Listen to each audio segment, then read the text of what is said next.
Kung tatanungin kita ngayon, alam mo ba kung saan napunta ang pera mo nung nakaraang buwan?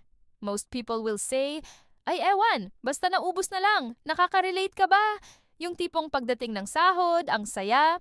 Pero bago pa matapos ang buwan, ubos na. Kapatid, kung gusto mong hindi laging kapos at gusto mong matutong magparami ng pera, isa sa pinakaunang disiplina na dapat matutunan ay ang budgeting. At sa totoo lang, hindi ito boring, hindi ito pang mayaman lang. Ito ay para sa lahat, lalo na kung maliit pa lang ang kinikita mo. Kaya sa episode na ito ng Kwarta Mindsets, pag-uusapan natin, ano nga ba ang tamang paraan ng pagbabudget? At paano ito makakatulong na magbago ang takbo ng buhay mo? 1. Bakit mahalaga ang budget? Ang budget ay parang mapa. Kung wala kang mapa, kahit gaano kalaki ang gasolina, iikot-ikot ka lang at mauubos. Kung wala kang budget, kahit gaano kalaki ang sweldo mo, parang hindi mo alam kung saan napunta. Sa huli, wala ring natira. Maraming tao ang natatakot sa budget kasi feeling nila restriction. Pero ang totoo, budget gives freedom. Freedom na piliin kung saan mo gustong mapunta ang pera mo, instead na ang pera ang kumokontrol sa'yo. May kwento ako tungkol sa dalawang magkaibigan, si Carlo at si June. Pareho silang kumikita ng 20,000 kada buwan. Si Carlo, walang budget. Bahala na. First week, puro kainan sa labas, bili ng bagong shoes, tapos kung anong makita online sale, add to cart agad. Pagdating ng ikatlong linggo, kapos na at nauuwi sa pangungutang. Si June naman, may simple lang na budget system. May notebook siya, sulat lahat ng income at expenses. May nakaset na porsyento para sa bills, savings at konting luho. At dahil doon, kahit hindi kalakihan ang sahod niya, unti-unti siyang nakakapag-ipon at may pang-emergency kapag may bigla ang gastos. Magkaiba ang kwento nila, hindi dahil sa income, kundi dahil sa budget mindset. Alam mo ba, may prinsipyo sa Bible tungkol dito. Sabi, sino ang mapagkakatiwalaan sa maliit ay mapagkakatiwalaan din sa malaki.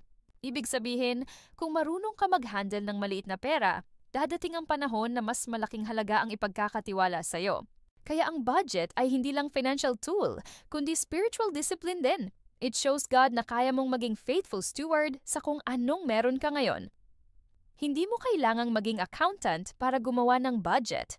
Ito ang simple at practical na paraan. Step 1. Isulat lahat ng income at gastos. Kahit simpleng notebook lang. Step 2. Gumamit ng 70-20-10 rule. 70% para sa gastos, bills, pagkain, pamasahe, basic needs plus konting luho. 20% para sa savings at investments, 10% para sa giving, tulong, tithes o generosity. Step 3, gumamit ng envelope system. Hiwalay ang pera sa bawat kategory. Step 4, review monthly. Tingnan kung saan ka overspending at mag-adjust.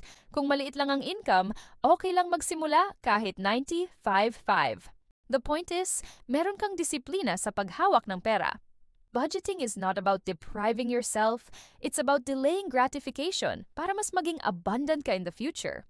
Kung marunong ka maghintay at mag-control ngayon, mas malaki ang pwedeng dumating bukas. Parang farmer lang, hindi niya inuubos lahat ng ani. Nag-iiwan siya ng binhe para sa susunod na pagtatanim. Ganon din tayo. Budget ang paraan para makapagtabi ng binhe para sa mas magandang kinabukasan. Kapatid, kung gusto mong hindi na laging bitin ang pera, kailangan mong maging intentional. Ang budget ay hindi kalaban, kundi kaibigan. Ito ang magtuturo sa'yo paano maging faithful sa maliit para pag dumating ang mas malaki, handa ka. Kung wala ka pang budget system, simulan mo ngayon, kahit simpleng lista lang. Tandaan, maliit na step pero malaking impact sa future. Ito ang Kwarta Mindset, from budget to abundance. Kung nakatulong ang episode na ito, huwag kalimutang i-like, i-share, at mag-subscribe. Dahil sa episode 4, pag-uusapan natin, paano magtabi ng ipon kahit maliit ang kita. Siguradong makaka-relate ka dyan. Ako si Teacher Alma at tandaan, sa tamang Kwarta Mindset mula sa budget, pwede tayong makarating sa abundance